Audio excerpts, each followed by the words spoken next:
بسم الله الرحمن الرحيم الحمد لله رب العالمين والصلاة والسلام على رسول الله رب يسر ولا تعسر وتمم بالخير وبك نستعين يا فتاح رب اشرح لي صدري ويسر لي أمري واحلل عقدة من لساني يفقهوا قولي.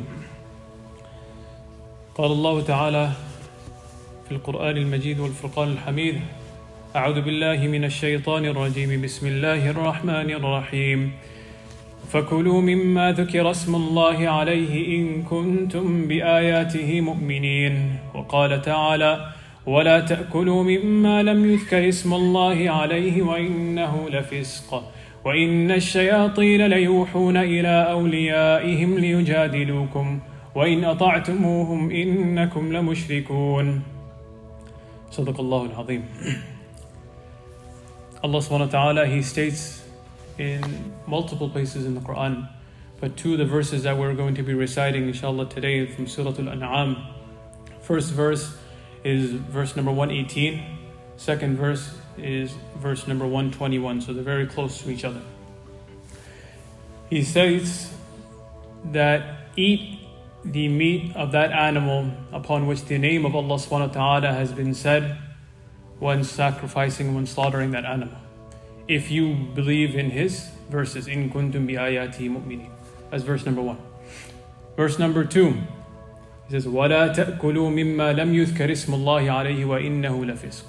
That don't eat that animal, the meat of that animal, which the name of Allah subhanahu wa ta'ala has not been pronounced. Why? وَإِنَّهُ لَفِسْقٌ. He explains why. Because that is considered fisq, that's considered a transgression, it's considered a sin. And obviously our two main sources of proofs for our deen are the Quran and the Sunnah. The Prophet ﷺ, he says in a hadith narrated by Imam Bukhari, and also in different narrations Imam Muslim and Jami' al-Tirmidhi as well, on the authority of Abdullah bin Nu'man bin Bashir radiyallahu anhuma, he states: سمعت رسول الله صلى الله عليه وسلم يقول: إن الحلال بين والحرام بين وبينهما أمور مشتبهات لا يعلمهن كثير من الناس فمن اتقى الشبهات فقد استبرأ لدينه وعرضه ومن وقع في الشبهات وقع في الحرام. The Prophet ﷺ, he stated that which is halal, it's clear, absolutely clear. That which is haram, absolutely clear, black and white. Halal is black and white, haram is absolutely black and white, no doubt about it.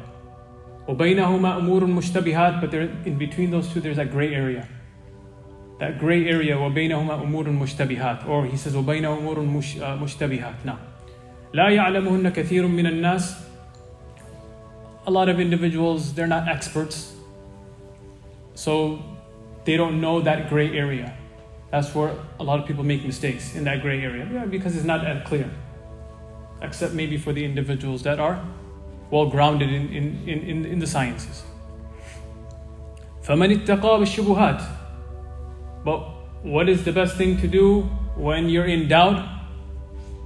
That you stay away. That's the best thing for you to do. فَمَنِ اتَّقَى الشُّبُهَاتِ. That one individual who avoids and stays away from doubtful matters, he clears himself in regards to his religion and in regards to his honor. فَمَنِ اتَّقَى الشُّبُهَاتِ فَقَدْ اسْتَبْرَأَ لِدِينِهِ وَعِرْضِهِ. He's safe, because he stayed away from that doubtful matter. He wasn't sure, should I do it, should I not do it, I'll just stay away. And he'll be rewarded for that, most definitely. He's going to be rewarded for that. وَمَنْ وَقَعَ فِي الشُّبُهَاتِ وَقَعَ فِي الْحَرَامِ. But guess what? You know that individual, we fall sometimes into that category as well. Should I do it? Should I not do it? Alright, that's fine, I'll just do it. I'll just do it. One time, first time you might feel bad. Like, oh man, I wish I didn't do it. Second time, maybe not so much. Third time, look, it's okay. It's doubtful. It might be okay. It might not be okay. He says, وَقَعَ فِي الْحَرَامِ. Habitually you're going to say, I'll just do it today, I'll do it today, I'll do it today. You're going to continuously, then you're going to fall into haram, and you're going to say haram is okay as well then. So slowly, those things that were doubtful are going to lead to performing actions that are not allowed at all. Those things that are clearly haram as Allah subhanahu wa ta'ala and the Prophet sallallahu alaihi wasallam has legislated. And one point I want to make before we move forward is every single principle of our deen, whether it's Allah subhanahu wa ta'ala commanding us to do it, the Prophet ﷺ commanding us to do it, Allah subhanahu wa ta'ala prohibiting us from doing it, the Prophet ﷺ prohibiting us from doing it, that's the reason why we do that, or that's the reason why we stay away from it. It's not any scientific reason, or it's not any medical reason. Yes, that's secondary. We're not throwing science on the side, we're not throwing any medical data on the side.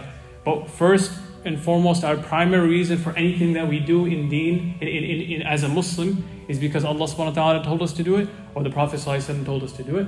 Allah subhanahu wa ta'ala told us to stay away from it, the Prophet ﷺ told us to stay away from it. Science, yes, we take that into consideration, that's secondary. Okay? So every single ibadah, every single action that we do from the time we wake up to the time we go to sleep is based off of what Allah subhanahu wa ta'ala has told us, what the Prophet ﷺ has told us. Now, as far as what the verse is talking about, it's discussing the method of sacrificing animals. So if we look at the hadith literature and we look at the mufassirun and how they discuss this matter, they say that the sunnah method of slaughtering an animal is when you slaughter it, that you make sure all of the blood that's there, all of that blood that's there gets completely drained. No? And you do that by cutting the 4 vessels in the throat. What are they? You have the carotid arteries, the 2. You have number 3, the trachea. And number 4 is the esophagus. They call it the food pipe. So these 4. You take care of these 4 and you allow the blood to drain, then what the verse mentions, and you say the name of Allah subhanahu wa ta'ala there, okay, then it can become halal for you to eat. No? Then it can become halal for you to eat.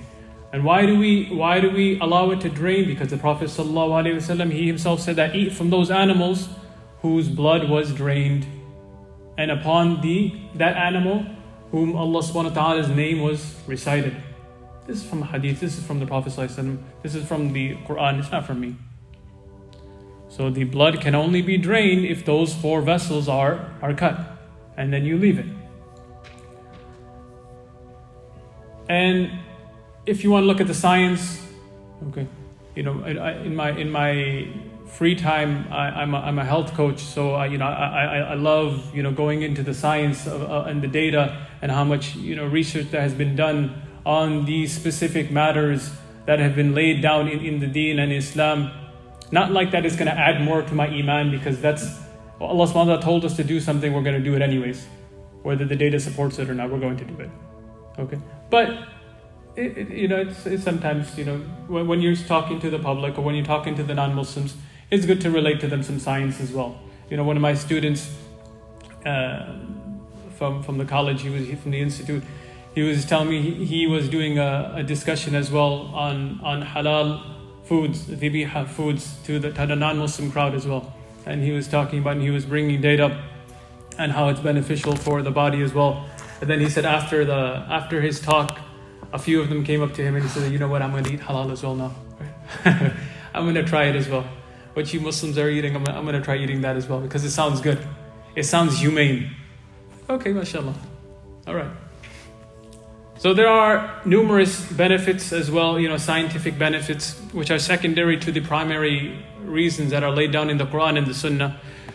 One is that it increases the shelf life, if you want to call it, or the freezing life, or whatever you want to call it, the shelf life of that meat. Okay, it increases that when you drain out the blood.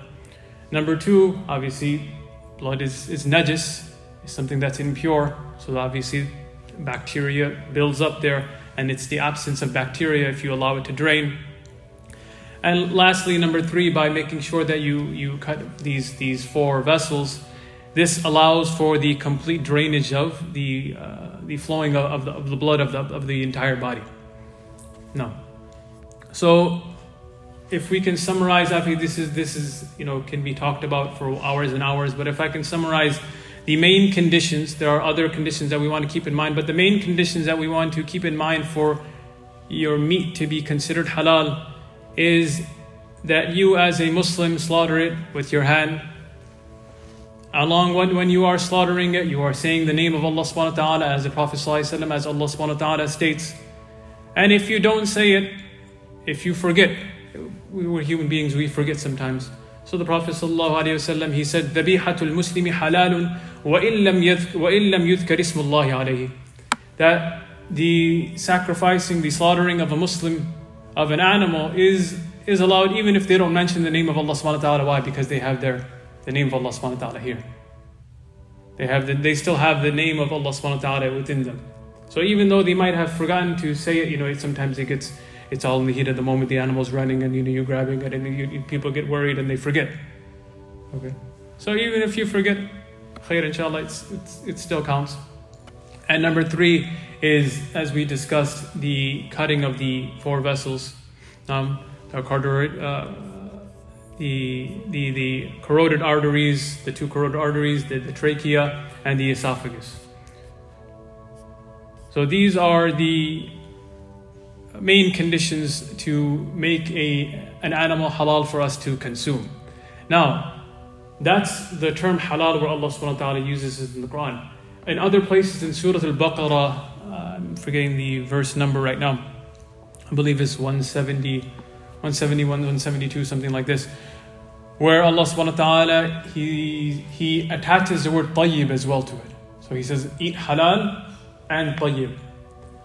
Inshallah, if we have some time later on, we'll talk about the word tayyib at a later date, inshallah. But our take-home point for today is any meat that we eat, we want to confirm that the meat has been hand slaughtered by a fellow Muslim who cuts these 4 vessels, and if they can recite the name of Allah subhanahu wa ta'ala. وآخر دعوانا الحمد لله رب العالمين جزاك الله خير سبحان ربك رب العزة عما يصفون وسلام على المرسلين والحمد لله رب العالمين.